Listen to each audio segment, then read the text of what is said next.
আসসালামু আলাইকুম বন্ধুরা, তোমরা যদি আমার ক্লাসটি সম্পূর্ণ দেখো তাহলে অবশ্যই তুমি সুন্দরভাবে শিখতে পারবা, কোনো সমস্যা নেই। আজকে আমি আলোচনা করব অষ্টম শ্রেণী গণিত প্রথম অধ্যায় নিয়ে প্যাটার্ন। তো আমি প্রথমে বলে নিচ্ছি প্যাটার্ন আসলে কি। গণিতের নির্দিষ্ট পন্থায় কোনো কিছু সাজানো বা বিন্যস্ত করার নামই হচ্ছে প্যাটার্ন। গণিতের নির্দিষ্ট পন্থায় মানে গণিতের নির্দিষ্ট পন্থায় উপায়ে কোনো কিছু সাজানো বা বিন্যস্ত করার নামেই হচ্ছে প্যাটার্ন। তো প্রথমেই তোমরা দেখতে পাচ্ছ 1 2 3 4 5 6 7 8, এগুলো হচ্ছে ধারাবাহিক সংখ্যা, এগুলো হচ্ছে স্বাভাবিক সংখ্যা। এটা একটা স্বাভাবিক সংখ্যার প্যাটার্ন। তারপরে কি লিখছি 2 4 6 8 10 12 ড্যাশ ড্যাশ ড্যাশ বাড়তে থাকবে, এটা হচ্ছে জোড় সংখ্যার প্যাটার্ন। তারপর কি লিখছি 1 3 5 7 9 11 13, এটা হচ্ছে কি তোমার বিজোড় সংখ্যার প্যাটার্ন। তারপর কি লিখছি 5 10 15 20 25 30, 5 করে বেড়েছে, পাঁচের নামতা বলতে পারো অথবা পাঁচের গুণিতক বলতে পারো। এটা হচ্ছে এর প্যাটার্ন, পাঁচের নামতার প্যাটার্ন, এটাই মূলত প্যাটার্ন। তো আমি আজকে সমাধান করে দেব তোমাদের বহু নির্বাচনী অংশ। প্রথমে আমাদের কি বলছে, 3 ক্রমের ম্যাজিক বর্গ গঠনে। 3 ক্রমের ম্যাজিক বর্গ গঠনে তো আমরা আগে 3 ক্রমের ম্যাজিক বর্গ গঠন করব। তাহলে 3 ক্রমের জন্য কয়টা ঘর লাগবে? 3 ক্রমের ম্যাজিক বর্গের জন্য ঘর লাগবে 9টা। 9টা আমরা সাজাবো, সাজার পর এইখানে লিখবো 2 4। তো আমি যদিও এখানে করা আছে তারপর আমি আরেকবার লিখে দিচ্ছি যাতে তোমাদের বুঝতে সুবিধা হয়। 3 ক্রমের ম্যাজিক বর্গ গঠন আমরা প্রথমে গঠন করব। তুমিও এইভাবে তোমার বন্ধুদের ম্যাজিক দেখাতে পারবা বা তোমার ছোট ভাই বোন থাকলে তাকে ম্যাজিকটি দেখাইতে পারবা। সুন্দর একটি ম্যাজিক শিখিয়ে দিচ্ছি। মাঝখানে লিখবা 5, এখানে লিখবা 2 4 6 8। আচ্ছা বন্ধুরা, 8 আর 4 কত হয়? 12। 15 মিল করতে কত লাগে? 3 লিখে দিলাম। এবার এদিক দিয়ে দেখো 4 আর 2 6, 15 মিল করতে কত লাগে? 9। ঠিক আছে, এবার দেখো 2 আর 6 8, 15 মিল করতে কত লাগে? 7। দেখো 15 হয়ে গেছে। এবার এদিক দিয়ে দেখো 6 আর 8 14, আর যদি আমি এখানে 1 বসাই তাহলে হচ্ছে 15। তাহলে তুমি এই দিক দিয়ে গণো, দেখো 15 হবে। 6 আর 1 7, 8 7 15। আবার এই দিক দিয়ে গণো 8 আর 3 11 আর 4 15। আবার এই দিক দিয়ে গণো 4 আর 9 13, 4 আর 9 হচ্ছে 13, আর 2 হচ্ছে 15। তুমি যে দিক দিয়ে গণো না কেন 15 হবে। আবার এই দিক দিয়ে গণবা তাও 15। দেখো 7 আর 5 12 আর 3 15। তুমি এই দিক দিয়ে যদি গণো তাও 15 হবে। 9 আর 5 14 আর 1 15। তুমি এখন যে পাশ দিয়ে গণবা তোমার হবে 15। তাহলে এবার কি বলছে দেখো, 3 ক্রমের ম্যাজিক বর্গ গঠনে ম্যাজিক সংখ্যা হবে 15। এখানে আমাদের ম্যাজিক সংখ্যা 15, এটা ঠিক। তারপরে দেখো কি বলছে, কেন্দ্রে ছোট বর্গক্ষেত্রের সংখ্যাটি হবে 5। ছোট বর্গক্ষেত্রে আমাদের সংখ্যাটি 5 আছে। তারপর কি বলছে, ক্ষুদ্র বর্গগুলোতে 1 থেকে 15 পর্যন্ত ক্রমিক স্বাভাবিক সংখ্যা বসানো থাকে। বন্ধুরা এটা তো মিথ্যে কথা বলছে। 1 থেকে 15-এর মধ্যে 9 পর্যন্ত সংখ্যা আছে, কিন্তু 9 এর পরে আর কোনো সংখ্যা নেই। তার মানে এটা ভুল বলছে, এটা হবে না। তাহলে উত্তরটি কি হবে বন্ধুরা? 1 ও 2। তারপরে কি বলছে, নিচের কোন ফলাফলটি 9 দ্বারা বিভাজ্য সংখ্যা? এটা যোগ করতে হবে, 9 দিয়ে ভাগ করতে হবে। যদি ভাগশেষ না থাকে তাহলে এটি 9 দ্বারা বিভাজ্য। তারপরে এটা যোগ করতে হবে, যোগ করার পর 9 দিয়ে ভাগ করতে হবে। যদি নিঃশেষে বিভাজ্য না হয় তাহলে এটা হবে না। তারপরে এটা গ নম্বরে এটা যোগ করতে হবে, যদি 9 দ্বারা বিভাজ্য না হয় এটা হবে না। এটা থেকে এটা বাদ দিতে হবে, বাদ দেওয়ার পর যদি 9 দ্বারা বিভাজ্য না হয় তাহলে এটা হবে না। এটা খুব সহজ, এটা আমি করে দিচ্ছি না, আমি পরেরটি করাবো। তারপর দেখো বন্ধুরা 3 নম্বরে কি বলছে। 3 নম্বরে বলছে 9999 কোন বীজগণিতীয় রাশির শততম পদ?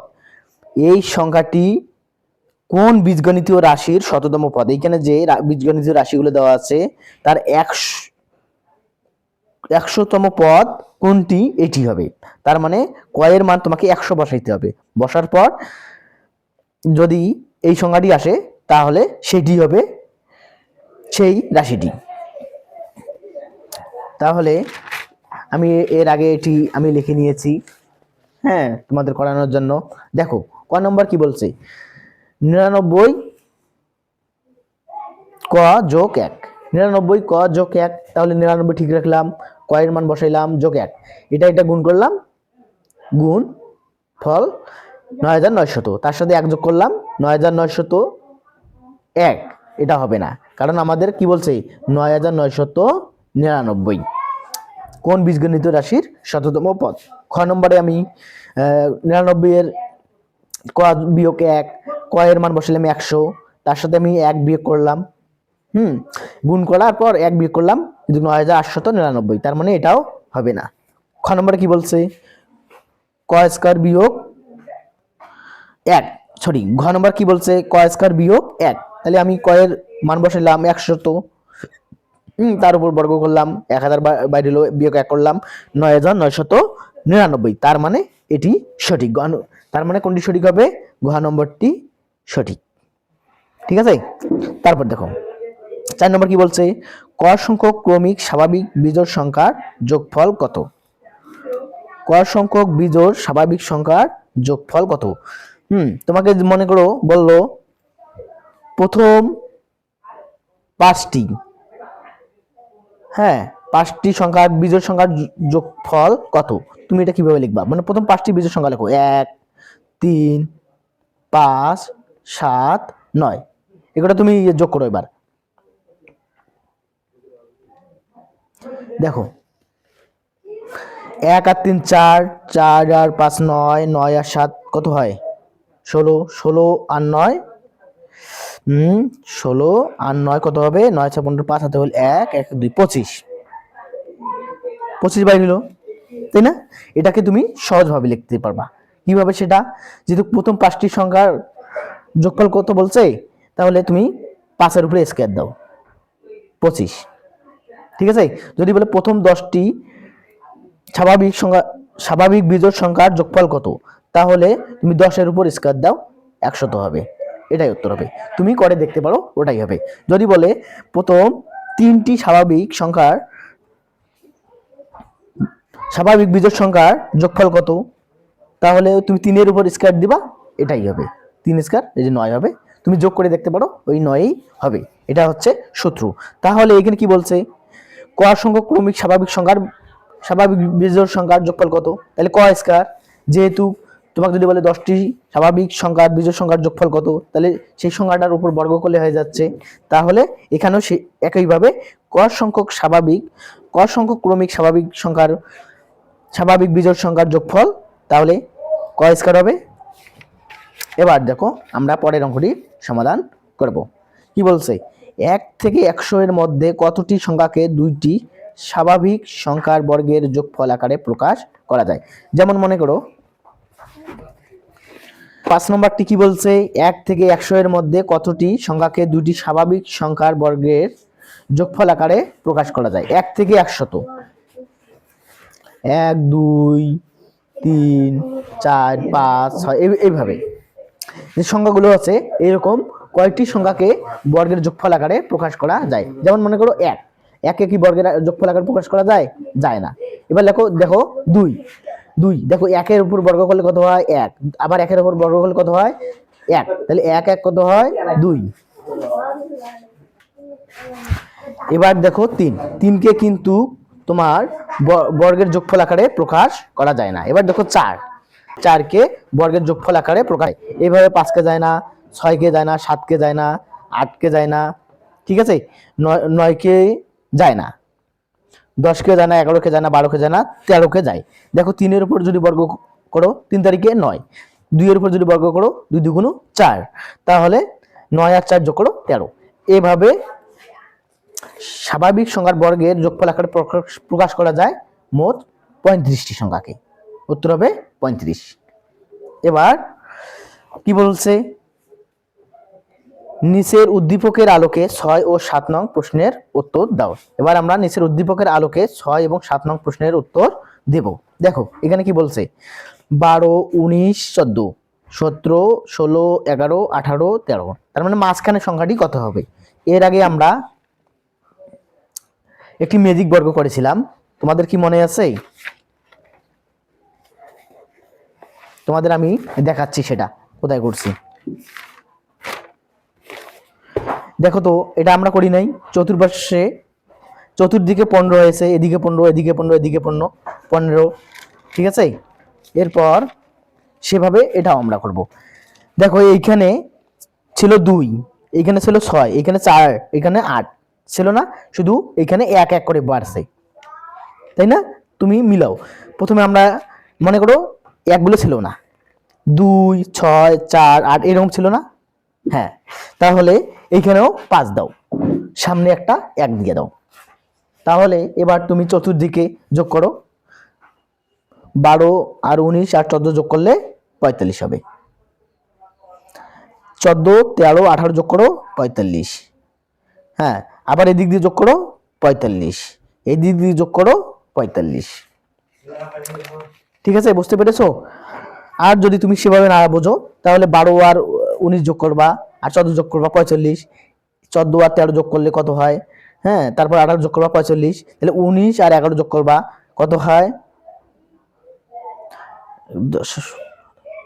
30, হ্যাঁ, তাহলে 45 মিল করতে কত লাগে, 45 মিল করতে কত লাগে, 15। তাহলে হয়ে গেল। ওইভাবেও করতে পারো, এভাবেও করতে পারো। তাহলে এবার আমরা বইয়ে আসি। এখানে কি বলছে, ক চিহ্নিত স্থানে উপযুক্ত সংখ্যাটি কত? তাহলে 15, উত্তর হবে 15। ম্যাজিক বর্গটির ম্যাজিক সংখ্যা কত? ম্যাজিক বর্গটির ম্যাজিক সংখ্যা কত হবে বন্ধুরা, তোমরা বলো দেখি। সময় দিলাম 5 সেকেন্ড। এইগুলো যোগ করে যা হবে তাই, ঠিক আছে। এবার দেখো, প্রথম 3টি বিজোড় স্বাভাবিক সংখ্যার যোগফল একটি, প্রথম 3টি স্বাভাবিক বিজোড় সংখ্যা, তাহলে প্রথম 3টি স্বাভাবিক বিজোড় সংখ্যা আমরা লিখব। এখানে আমি লিখি, তাহলে প্রথমে 1, হ্যাঁ, 3, 5।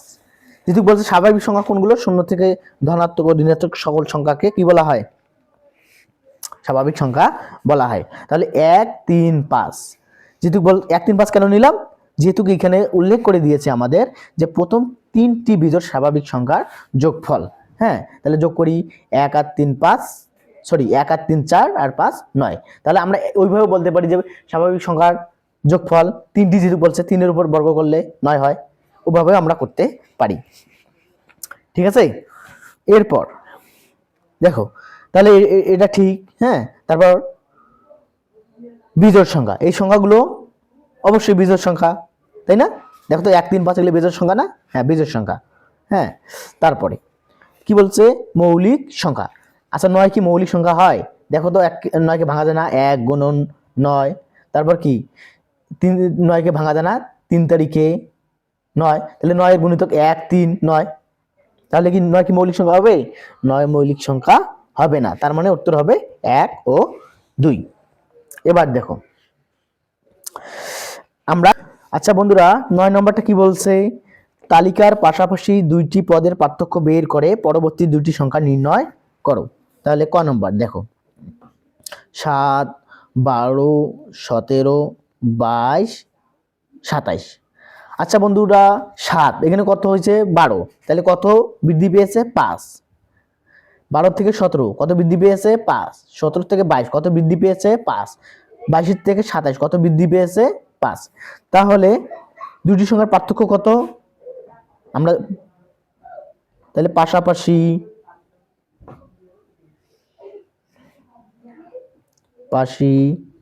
দুটি সংখ্যার পার্থক্য, তাহলে দেখো তো বন্ধুরা কত হবে, যদি আমরা এইভাবে করি 12 বিয়োগ 7, হ্যাঁ, সমান সমান 5 হয়ে গেল, শেষ। আমাদের কি বলছে, এবং পরবর্তী 2টি সংখ্যা নির্ণয় করো। তাহলে পরবর্তী আমরা 2টি সংখ্যা নির্ণয় করব। তাহলে 27, 5 বাড়াও কত হবে, 32। হ্যাঁ, আবার একটা বাড়াও কত হবে, 32 থেকে 5 বাড়াও 37। তোমরা কি বুঝতে পেরেছো? খুব সহজ একটি অঙ্ক। তো বন্ধুরা, তোমরা সকলে ভালো থাকো, সুন্দর থাকো, সুস্থ থাকো। পরবর্তী পর্বে আমরা বাকি অঙ্কগুলো করার চেষ্টা করব। এবং তোমরা যারা আমার চ্যানেলটি সাবস্ক্রাইব করো নাই, আমি নতুন চ্যানেল খুলেছি, আমার চ্যানেলটি তোমরা সাবস্ক্রাইব করবা, এই প্রত্যাশা তোমাদের কাছে করি। ধন্যবাদ সকলকে।